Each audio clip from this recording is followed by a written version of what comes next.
1888, the Ripper to keep his story on their front pages. Andrew and Cook have had another breakthrough in the case. Andrew has found a sample of handwriting from the journalist Frederick Best, their prime suspect in the Dear Boss letter forgery. He and Kelvin are keen to have it compared to the Dear Boss document itself. They hope to answer the question of whether Best was acting alone, or if his celebrated editor T.P. O'Connor also had a hand in the hoax. They're going to see the former chairman of the British Institute of Graphologists, Elaine Quigley. She has examined the Dear Boss document many times over the years, but never in regard to the Star newspaper. Until now. Elaine, thanks to Andrew's super sleuthing, we've got examples of Fred Best's handwriting from his estate.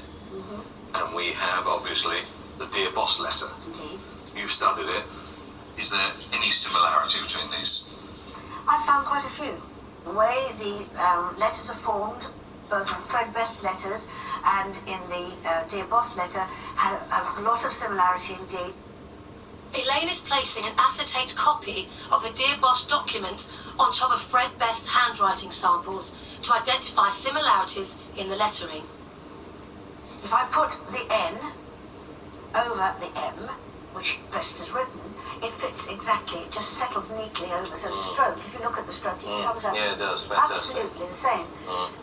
There's lots of others. That is an S brick shit there. houses. Identical. Don't they fit beautifully? And then if I want to do something with an ordinary T, I can match it. It fits exactly. The general handwriting style of the Dear Boss letter also makes Elaine suspicious. The whole point about this letter is that it doesn't have any signs of aggression or tension or a person who is out of control, who could start ripping up a body, and there's no energy in this writing. It's all copybook, like someone has written it down and copied it out so it would be absolutely perfect. There's no personality in it. Even the immortal words, Jack the Ripper, don't impress Elaine. This signature is extremely basic and exactly the same as the text. It's a very sort of staid and boring piece of writing. What does that mean to you, then? Jack the Ripper was a guy who was doing these amazingly horrible things with panache, ripping out parts of people and all the rest of it. And here we've got this rather plebeian, pedestrian, very simple copybook, Jack the Ripper. And he can't even get the Ripper correct because he's almost missed off the R. Yeah.